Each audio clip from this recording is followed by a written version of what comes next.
ሰላም እንዴት አመሻችሁ? ስለ አርሰናል ዩቲዩብ ቻናል አድማጭና ተመልካቾቻችን እንዴት ቆያችሁን? አርሰናል በጥብቅ ሲፈልገው የነበረው ተጫዋች ወደ ቼልሲ መሄዱ ተረጋግጧል። እንዲሁም ሌሎች መረጃዎችን ይዘንላችሁ መጥተናል። ላይክ እንዲሁም ሰብስክራይብ በማድረግ አብራችሁን ሁኑ። ቼልሲ ሞርጋን ሮጀርስን በ117 ሚሊዮን ፓውንድ ለማስፈረም ከአስቶን ቪላ ጋር በቃል ደረጃ ከስምምነት ላይ ደርሷል ሲል ዴቪድ ኦርንስቲን ዛሬ ላይ ለአርሰናል ዱብዳ የሆነውንና ያልተጠበቀውን ዜና ከመሸ ዘግቦታል። የ6 ዓመቱን ለ1 ዓመት ተጨማሪ ኮንትራት የማራዘም አማራጭ ጋር ተስማምተዋል። ሜዲካሉ ሰኞ ይካሄዳል። አርሰናል ፍላጎት ነበራቸው፣ ነገር ግን ተጫዋቹ ቼልሲን መቀላቀል ፈልጓል። ዣቪ አሎንሶም ቁልፍ ሚና ነበረው። ሮጀርስ ወደ ቼልሲ መዘዋወር ይፈልጋል፣ በዣቪ አሎንሶ ስር መስራት ይፈልጋል ሲል ዴቪድ ኦርንስቲን ዘግቧል። ፋብሪዚዮ ሮማኖ በበኩሉ ቼልሲ አርሰናል ይፋዊ ጥያቄ ሳያቀርብ በፊት ቀደም ብለው ከአስቶን ቪላ ጋር ዛሬ ስምምነት ላይ ደርሰዋል። ኢትስ ደን ሂር ዊ ጎ በማለት ዘግቧል። ቪላ አርሰናል እያደረገ የነበረውን ድርድር በፍጹም ደስተኛ አልነበሩም። አርሰናል ቼልሲ ያቀረበውን ያህል ገንዘብ ማቅረብ አልፈለገም ሲል ሃንድ ኦፍ አርሰናል ዘግቧል። አርሰናል ሁሊያን አልቫሬዝን እና ጁኒየር ክሩፒን ጨምሮ ሌሎች የማጥቃት ኢላማዎች አሏቸው። ሊቨርፑል ኢላማ የሆነው ብራድሊ ባርኮላ ላይም አድናቆት አሁንም አለ ሲል ቤን ጃኮብስ ዘግቧል። እና ስለዚህ ዝውውር ምን ተሰማችሁ? እኔ መጀመሪያ ጋር አንዳንድ ዙሮች ጋር ስሰማ አላመንኩም ነበር ጭራሽ። ማለት ሩመርም የለም መጀመሪያም። ስለዚህ ስለ ዝውውሩም የሆነ የተሰማ ነገር የለም። ቀጥታ ነው ሂር ዊ ጎ ምናምን የተባለው እና ስለዚህ ዝውውር ምን ተሰማችሁ? ሀሳባችሁን ኮሜንት ጋር አሳውቁኝ። እንደኔ ሞርጋን ሮጀርስ ቢመጣ ክለባችንን መጥቀም የሚችል ተጫዋች ነበር። ነገር ግን ተች ላይን ዊንገር ወይም የአውትን አውት ዊንገር የሚሉት ውጮች ሙሉ ለሙሉ የክንፍ መስመር ተጫዋች የሆነ ተጫዋች አይደለም ሞርጋን ሮጀርስ እና ወደ ክለባችን ቢመጣ ደስ ይለኝ ነበር። ነገር ግን በዛ ቦታ ላይ ከእሱ የተሻለ ተጫዋች ማግኘት ትንሽ አስቸጋሪ ስለሆነ ነው እንጂ በዛ ቦታ የሚጫወት ተጫዋች አይደለም። ሞርጋን ሮጀርስ ሞር እንደ 10 ቁጥር አይነት ተጫዋች ነው እና ክለባችንም እሱን በተለይ በሚኬል አርቴታ ቨርሲታይል ከመሆኑ በተለያዩ ቦታዎች ላይ መጫወት አማራጭ እንደመኖሩ ሚኬል አርቴታ በጥብቅ ነበር ሲፈልግ የነበረው።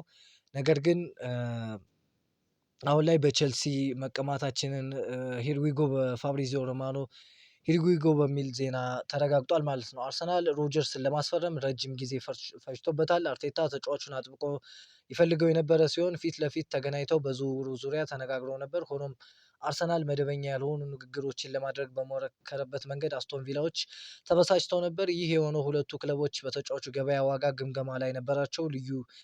ልዩነቱ እጅግ ሰፊ በመሆኑ ነው። ቼልሲ ይህንን አርሰናል መዘግየትና የዋጋ አለመስማማት ሁኔታ በአግባቡ በመጠቀም በፍጥነት ወደ ስራ ገብቷል። አርሰናል ያቀረበውን የገንዘብ መጠን አስቶን ቪላ ከጠየቀው የስምምነት ዋጋ ጋር ሊመጣጠን አልቻለም ሲል ሃንድ ኦፍ አርሰናል ዘግቦታል። ዛሬ ላይ በተለይ ያልተጠበቀ ዜና ነው እና በተለይም የክለባችን ባለሀብት ጆሽ ክሮንኬ ሲሎ የነበረው ነገር ነበር እና ትኩረታችን ዋጋ ላይ ሳይሆን በጥራት ላይ ነው። ትክክለኛው ተጫዋች ለማምጣት 200 ሚሊዮን ፓውንድ የሚያስፈልግ ከሆነና ያ ተጫዋች ክለቡን ከፍ ያደርጋል፣ ዋንጫዎች እንድናሸንፍ ሊያግዘን ይችላል ብለን ካሰብን ሁሉንም አማራጮች እንመለከታለን። አላማችን በአውሮፓ ካሉ ምርጥ ቡድኖች ጋር መወዳደር የሚችል ስብስብ መገንባት ነው ሲል ተናግሮ ነበር ጆሽ ክሮንኬ። እና አሁን ላይ እያደረጉት ያሉት ነገር ግን የዛን ጭራሽ ተቃራኒ ነው እና በዋጋ አርሰናል እስከ 100 ሚሊዮን ፓውንድ በላይ ለተጫዋቹ ማውጣት እንደማይፈልግ ነው ዛሬ ላይ ሲወጡ የነበሩ አንዳንድ መረጃዎች የሚያሳዩት። እና በተለይ ሚኬል አርቴታ የሚፈልገው ወሳኝ ተጫዋች ነበር።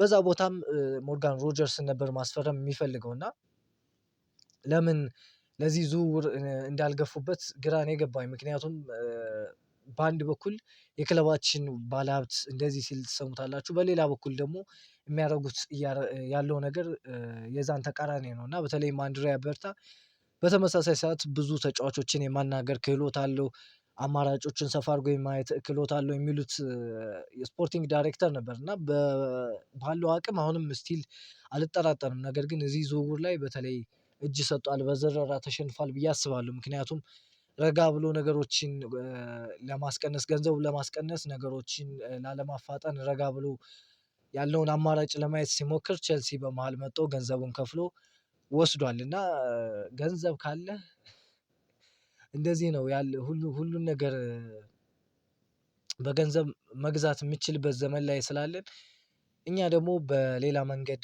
እያሰብን ነበርና ስለዚህ ዝውውር ያላችሁ አስተያየት ኮሜንት ጋር አሳውቁኝ እስኪ። በዚህ ዝውውር እኔ ከዚህ የተሻለ ነው ብዬ የማስበው ብራድሊ ባርኮላ እንደ አማራጭ አሁን ላይ ደግሞ በዋናነት ነው የያዝነው። ምክንያቱም ሞርጋን ሮጀርስ ነበር በዋናነት የተያዘው። እሱ ወደ ቼልሲ ከሄደ በዋናነት የሚያዘው ሁለተኛ ሲፈልገው የነበረው ተጫዋች ነው። እሱም ብራድሊ ባርኮላ ነው እና እኔ ብራድሊ ባርኮላ ከማርቲኔሊም የተሻለ ተጫዋች ነው ብዬ አላስብም። በተለይ ፕሪሚየር ሊግ መጥቶ ደግሞ ሲፈተን ምን ያክል ፐርፎርም ያደርጋል የሚለው ለእናንተ መተው ነው። ምክንያቱም በፍሬንች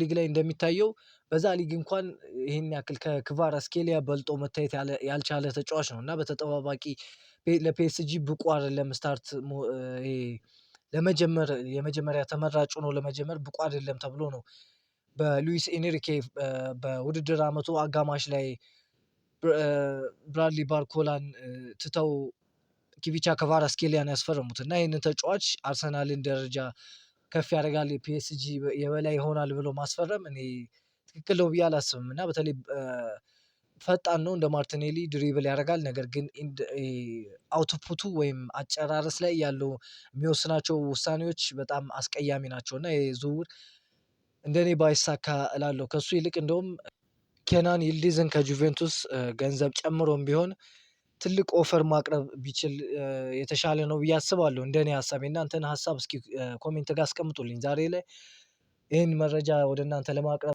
መረጃዎችን እያሰባሰብኩ ባለሁበት ሰዓት ይህን ዝውውር ስሰማ ትንሽ ከምሬ ነው ለማቅረብ ራሱ እነዚህን ነገሮች ትንሽ ከብደውኝ ነበር። ምክንያቱም አርሰናል ለሳምንታት ሲፈልገው የነበረው ተጫዋች በቼልሲ አንዴ እንደዚህ መነጠቁ በጣም ለደጋፊም በጣም የሚያሳዝን ነገር ነው እና በተለይ አንድሪያ በርታ ሲሰራው የነበረው ነገር በጣም ጥሩ እንደነበር እየተዘገበ ነበር። በመጨረሻ ላይ ግን ፌል አድርጓል እና ይሄ ዝውውር እሱ እንዲሁም የክለቡ ባለሀብቶች ላይ ያለ ይመስለኛል። ምክንያቱም አርሰናል ዝውውሩን መጨረስ የሚችልበት እድል ነበረው።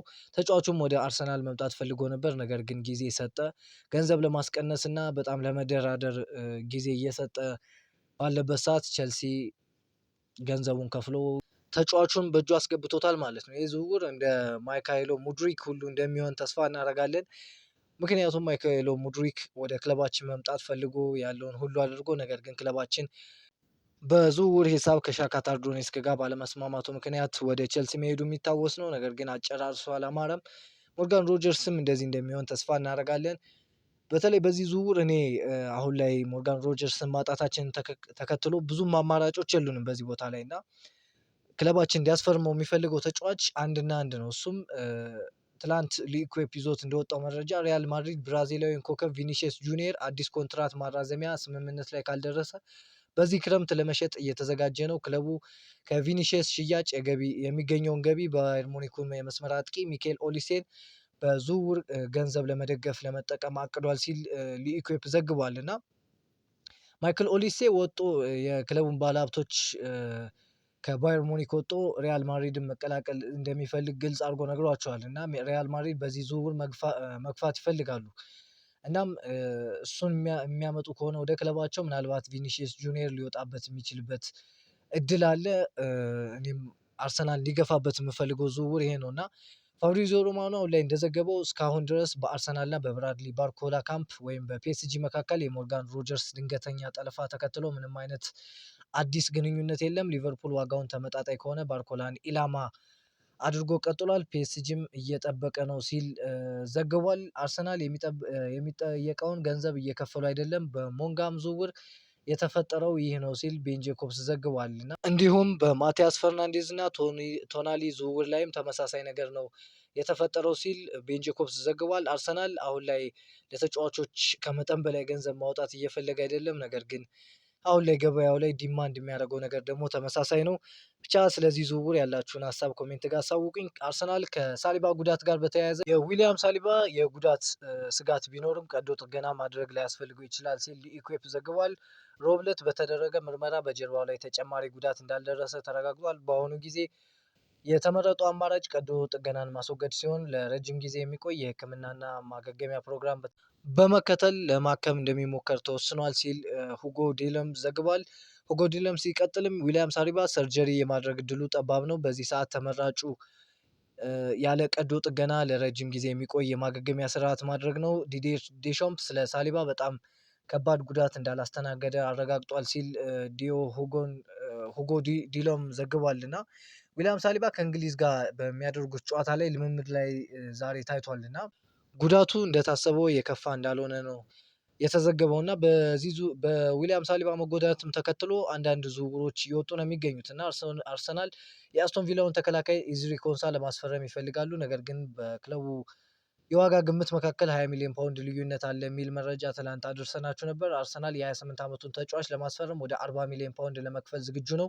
አስቶን ቪላ ግን 60 ሚሊዮን ፓውንድ እንደሚፈልጉ ተገልጿል። ይህ መረጃ ከ2 ሳምንት በፊት የወጣ ሲሆን እስካሁን በድርድሩ ላይ ምንም አዲስ እድገት አላሳየም ሲል ዛሬ የወጡ መረጃዎች ያሳያሉ። አርሰናል ሌላ ተወካይ ወደ ቡድኑ ማካተት ይፈልጋሉ። ምክንያቱም ዊሊያም ሳሊባ በጀርባ ጉዳት ምክንያት ለረጅም ጊዜ ስለተጎዳ የሪያል ሶሴዳዱ የመሃል ተከላካይ ጆን ማርቲን በአርሰናል ራዳር ውስጥ ይገኛል ሲል ሳይሞን ኮሊንግስ ዘግቧል። ጆን ማርቲን በውሉ ላይ የ51 ሚሊዮን ፓውንድ የውል ማፍረሻ ሪሊዝ ክሎዝ ተካቷል የሚሉ መረጃዎች ናቸው ዛሬ የወጡት። በሌላ ዜና ደግሞ ኤላጃህ አፕሰን አርሰናልን ለመቀላቀል በስፐርስ ቤት የቀረበለትን አዲስ ውል ውድቅ አድርጓል። ዝውውሩ በቅርቡ ይፋ ይደረጋል ሲል ፋብሪዚዮ ሮማኖ ሂርዊጎ ብሎ ተጫዋቹ ወደ ክለባችን እንደሚመጣ ይፋ አድርጓል። የ18 ዓመቱ የመሃል ተከላካይ ከቶተናም ጋር የነበረውን ኮንትራት ማብቃቱን ተከትሎ በነፃ ዝውውር መድፈኞቹን ተቀላቅሏል። ይፋዊ የዝውውር በሚቀጥሉት ቀናት ይፋ ይሆናል ተብሎ ይጠበቃል። አፕሰን በአርሰናል የረጅም ጊዜ ውል ለመቀላቀል በቶተናም የቀረበለትን አዲስ ውል ሳይቀበል ቀርቷል። ዝውውሩ በቅርቡ ይፋ ይሆናል ሲል ፋብሪዚዮ ሮማኖ ዘግቧል። ሚኬል አርቴታ የቅድመ የውድድር ዘመን ዝግጅት በሚደረግበት ማቢያ ከተማ ውስጥ ይገኛል እና ቀድሞ ከክለባችን ተጫዋቾች በፊት የስፔኗ ማቢያ ከተማ ተገኝቷል። ክለባችን አርሰናል የቅድመ የውድድር ዘመን ዝግጅት ለመጀመር ጉዞ ከማድረጋችን በፊት በዝግ ስታዲየም የወዳጅነት ጨዋታ እንደምናደርግ ይጠበቃል። የቅድመ ውድድር ዓመት ጨዋታዎች ሐምሌ 26 ከጂሮና ጋር የሚያደርገው ጨዋታ እንጀምራለን ሲል ቶም ካንተን ዘግቧል። ክለባችን አርሰናል ከነገ ወዲያ ሰኞ ወደ ስፔኗ ማቢያ ከተማ በመሄድ የቅድመ ውድድር ዓመት ልምምዱን የሚጀምር ይሆናል። ከዓለም ዋንጫው ውጭ የነበሩ ተጫዋቾች የሚካተቱ ሲሆን እንዲሁም ሌሎች እንደ ቤን ዋይት እንዲሁም ጁሬን ቲምበር አይነት ተጫዋቾች ከጉዳት ሙሉ ለሙሉ ስላላገገሙ ወደ ሙሉ ልምምድ ለጊዜው የማይመልሱ ይሆናል። የክለብ ብሩጁ አሰልጣኝ ስለ ክሪስቶስ ዞሊስ የተናገረው አለ። ትላንት ወደ አርሰናል መዘዋወሩን በግሉ ይፋ አድርጎታል። ሁልጊዜም ቢሆን ወደ ልምምድ ቀድሞ የሚደርስና መጨረሻ የሚወጣ እሱ ነበር። የሁሉንም የልምምድ ወቅት እንደ ጨዋታ ነበር የሚመለከተው። እግር ኳስ ሕይወቱ ለማሳደግና አሁን ካለበት ደረጃ ላይ ለመድረስ ያለውን ሁሉ ሰጥቷል። በመጨረሻም የአውሮፓ ትላልቅ ክለቦች ውስጥ አንዱ የሆነውን በመዘዋወር የልፋቱን ውጤት አግኝቷል ሲል ነው ሀሳቡን የሰጠው። በሌላ ዜና ክርስቶስ ዞሊስ ነገ ወደ ለንደን ተጉዞ የሕክምና ምርመራውን ካደረገ በኋላ ዝውውሩ ይጠናቀቃል። አሁን ላይ የዞሊስ ዝውውር ይፋ ሊደረግበት የሚችል ከፍተኛ እድል ያለው ዕለት ረቡዕ ነው ሲል ዲሚትሪ ማናኮስ ዘግቧል።